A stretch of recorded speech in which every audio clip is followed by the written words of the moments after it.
New video? Yup. Alright. So, I think this will be episode 16 in Reckless Commitment. My daily thoughts. Alright. Here's what's going on. So, today's July 12th. I went to treatment June 18th. Yeah, I was only in there for 2 weeks. And, some people will draw their own conclusions, but I feel like I got what I needed out of it. There was a lot of stuff that just I wasn't resonating with. To put it in a sentence, I wasn't getting the quality or the care, or the quality or the quantity of care that I felt that I needed. So, yes, I'm back on it. But I feel like I learned a lot. And I feel like I learned a lot about what drives me to, how to handle it, what my options are. Yeah, so, yeah, so, like I said, I did get a lot out of it in the 2 weeks I was there. One of the big things that I can think of off the top of my head is reading. And there's a book I bought back in October 2018. It was a Robert Greene book, The Laws of Human Nature. And it's like I think a little over 500 pages long, somewhere like that. And like it took me forever, like to get to 400 pages in, like 2 years or something. So then I went to treatment. And then I was able to finish the last 100 pages within a week. So, I know, like, I re-found my love and need and desire and whatever else you want to call it for reading. And while I was in there, I also took the Art of Seduction and Mastery. And I picked up the Art of Seduction. It's funny because I've had that book for like 2 years, but it just sat there. Right, like The Laws of Human Nature is something I was trying to get through before I picked up another book. I don't know what I was thinking. So, excuse me. So, I got into it. How do I even put this down? Lay this out. Like, while I was in treatment, like I'd sit there and do my Sudoku puzzles. And I would sit there, my mind would just race about like all these social missteps and misconnections. And I think that's like the best way to wrap it up in as to what this book helped me work through and realize, and to potentially not make these in the future. Like, I mean, I'm sure I will, but at least like I can be more conscious of it. I was gonna say more cognizant. I don't think that's a word. But anyway, like I can be more conscious of it like from here on out. So, and at least like remedy the situation, whereas like I would just consistently fall victim to it and just be like, I don't know what's wrong. So yeah, so while I was in there, like there was a lot of stuff, like I'm not gonna like go into detail about it, but yeah, like it's crazy. So it's like I remember when I was in like high school, middle school, like I used to think of a lot of that, and it used to weigh heavy on me. But all that kind of like washed away. Like that stuff really doesn't bother me anymore. Like I'm kind of over that. But that stuff when I was like 19 on forward, that stuff has been getting to me, and I am definitely more over it than not. So, great. There's some tweakers here or something. Actually, my forest part. And so anyway, let's do it like this, so it's not so awkward. Is that better? So damn, yeah. What happened next? Like my drinking. I learned how to like what triggers it, and like what I can do to subside, you know. But then another part, like, which like I remember from my earlier days in treatment, is how recovery becomes people's new addiction. And it's like,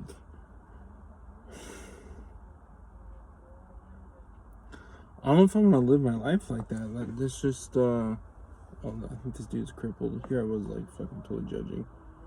Or check. Guilty. But,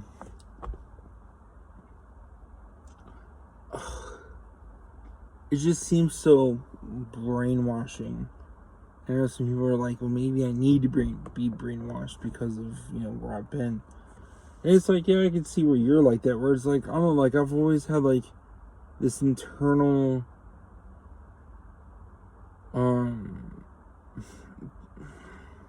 something internal was always just like, well, what the hell are you doing? Like, whereas when I was on heroin, it was very different. Like, even like, you know, like, that internal stuff definitely was there. But, like, I couldn't, like, go... Sorry, my cousin just texted me. Or wrote me. Anyway, so, there was this internal thing with heroin, and I couldn't move away from it because I needed it, like, pretty much hourly. Whereas with alcohol, like, I may do something stupid with it, but then, like, I won't drink for, like, 2 days, 3 days, a week, whatever. Like, I kind of... There's kids. So,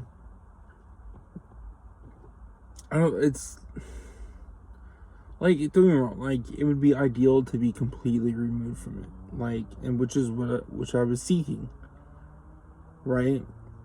But, like, the cost of which I would have to put up for that.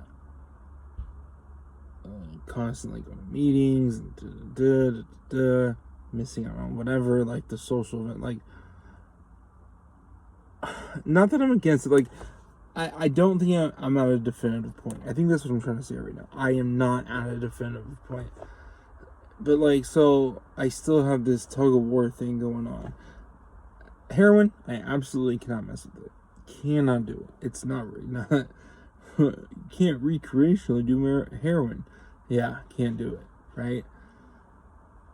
So, I know that, and I don't do it, right? Like, I know that about myself. So then when it comes to alcohol, like, I feel like when they try to treat like the same thing, like, I have a different relationship with alcohol. Like, it doesn't have that same pull. Don't get me wrong, like, there's cravings and all this other stuff going on, like, but it's not as detrimental as heroin. It's just not. Don't get me wrong though. Like, one of the reasons I was in treatment, what I was saying is, like, yeah, like drinking, driving, I could be doing something that all of a sudden, like, I can get caught up, and then, like, I'm in a lot of trouble. And then at which point, then it would be, you know, as bad as heroin.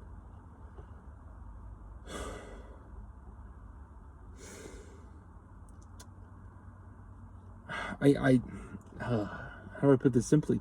I feel like that's just a risk I'm willing to take. Like, cause I look at it like how I've dealt with it and everything, and it's like I am much more able to. Does that make sense? I am much more able to function, be who I am, and do what I need to do. And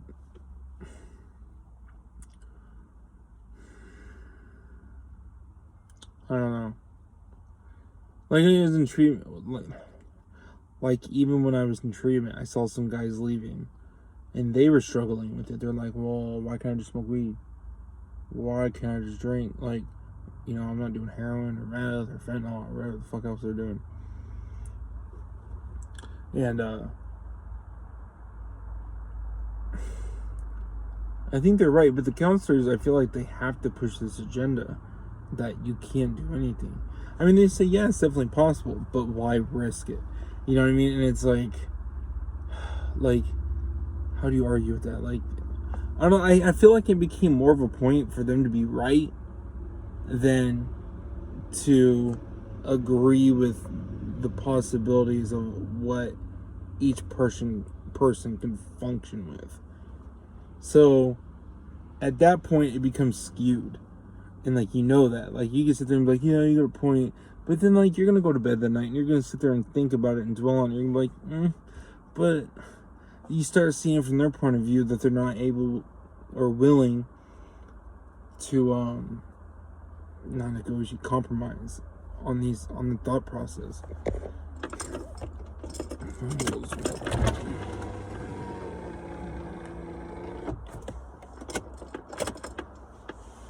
So then it's hard to like take them at every word that they say. I know like I know I can't do the hard stuff. That is, like, it wasn't like anything else. I couldn't just do it recreationally, or like I did for a while. Actually, I was able to do even heroin recreationally until I got involved with the female, and where I felt like I needed to save her, and I had to feed her this stuff every day, and that it was at that point that I got addicted to it.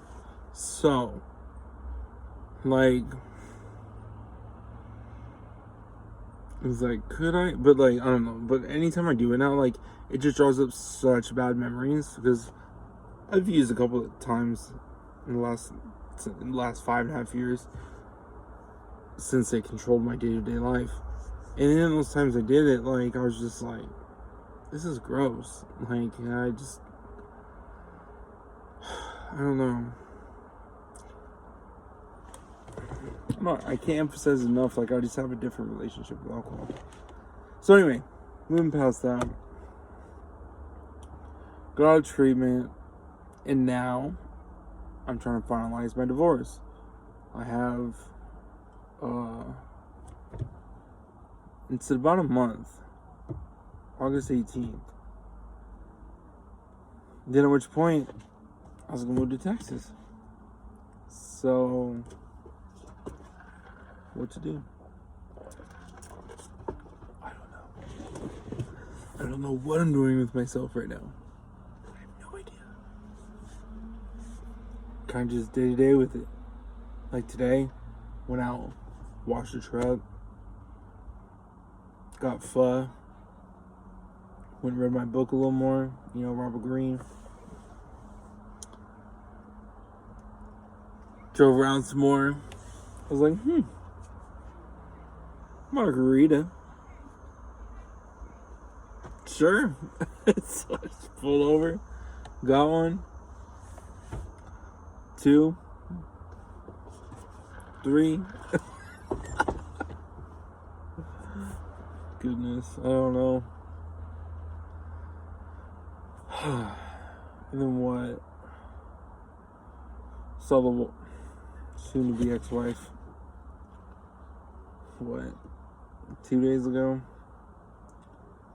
That was eventful.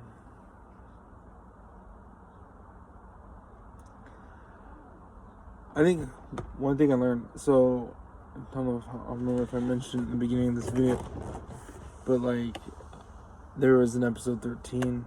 No, I didn't. So this is episode 16. I took episode 13 down because, while another thing was in treatment, I come to realize about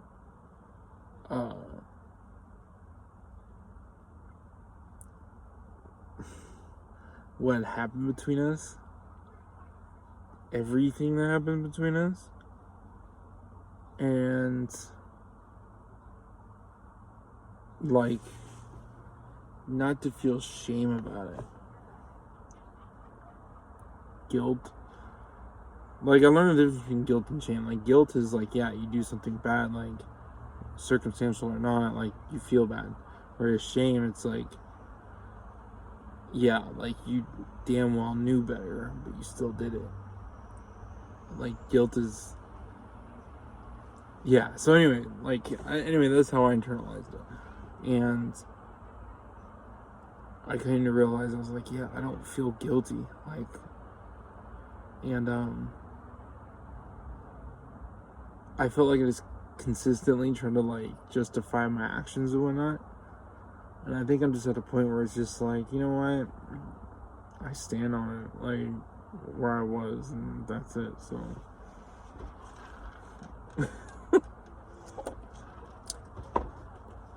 I feel like I finally crossed the threshold of being more comfortable with it than not.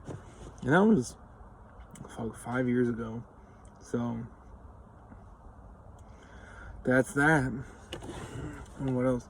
I saw my mom yesterday. That was interesting. It was cool. It was positive.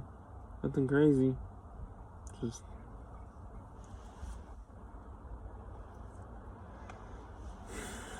her doing her.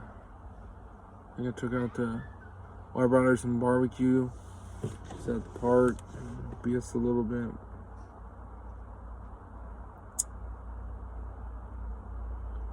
Yeah, it was okay. And that's monumental because, like, typically there's always a pitch. Oh, I learned about my brother. So if you ever see this down the road, Corey, yesterday's the day I learned about your issues with what you got going on right now. And I tried to warn you. You didn't want. You just thought you were all smoke. You just knew this and that. And he probably fuck you. Whatever, dude. Like, I don't know. I see here. It's like with everything that I went through, because he's going through something very similar compared to what I went to, and then he turned around and, like, made me feel shame about it. Maybe try to feel guilty about it. Maybe try to feel, and even trying to, like, elicit some old feelings, like communicating with some of the people and bringing some of these old habits and recreational activities around. Like, it's almost like he's, like, trying to recreate my past. And yeah, that's why I finally had to, like, cut ties with this fool, because I was like, dude, you're so fucking toxic. It's unbelievable. So to hear what he's going through now, it's like, just goes to show, like, just, I've known this, but, like, I don't know, like, you dumb. You dumb. And, but, like, I try to, you want to believe better, in people. Like, you got some conversation, you're like, all right, you're not dense, so why? But then, I don't know, it just happens. So you're just like, and then, like I said, like, you're trying to, like, instill some bad juju into me. I mean, I swear to him for the most part, but it just, like, reaffirms, like, my thought process and my actions after learning where he's at right now. So, hella dumb. Kind of funny. It's not funny. Honestly, I think it's a good joke.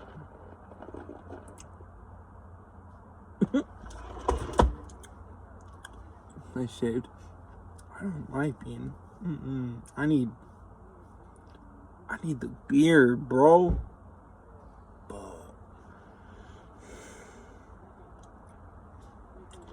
So with that,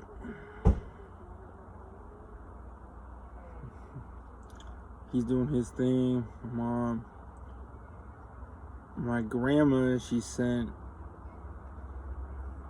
my dad a letter I wrote.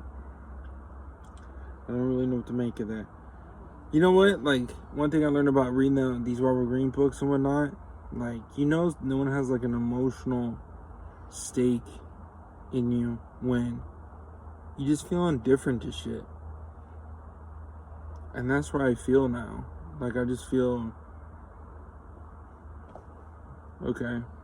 You know, I don't feel charged one way or the other.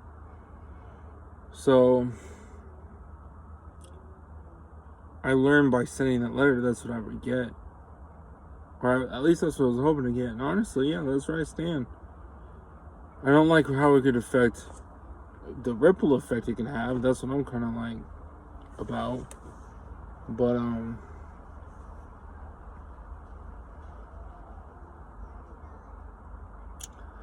yeah, I kind of yeah. So that's where I stand on that. And I'm gonna wrap this up with this. So I've been reading The Art of Seduction, okay, and in this book, and it's so significant to me because I had this when I was younger, when I was first learning I can get erections and do all that stuff. Like, I'm sorry, there's people here. That's weird. But like, I tried making moves, but every time I was like forthright with it, like it always fell on its face, right? Okay, so then I learned. I remember I just gave up. I was like 14. I thought this girl was cute. And I was just like, you know what, fuck, whatever. And I just sat there, kept playing basketball, what I was doing. And then all of a sudden, the homies were like, hey man, she's into you. I'm like, what? Whatever. So I was just playing it cool because I didn't really give a fuck which way it went. Or seemingly. And then, well, this will go on to losing my virginity too. If she ever sees this, she might. I don't know. No names, right? Some people will know. Anyway, so I read this book, The Art of Seduction. So, I'm sorry, backpedal. Like, so I kind of like moved that with throughout my life. Like, I was just like, I don't care. And it's been okay. But it hasn't been like ideal.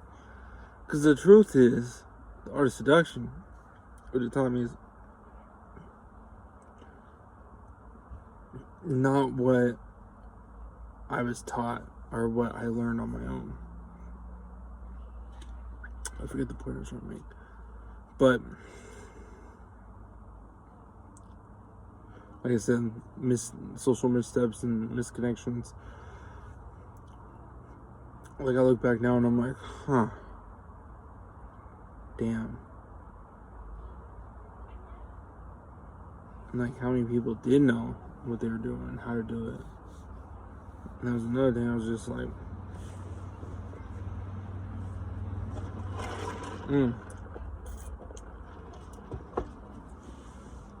it's a really good margarita.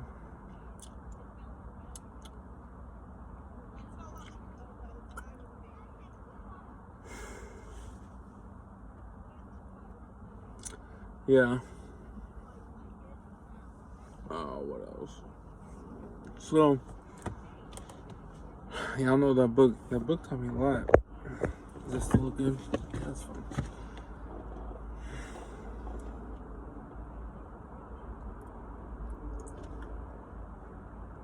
Like, damn good. Taught me a lot. So,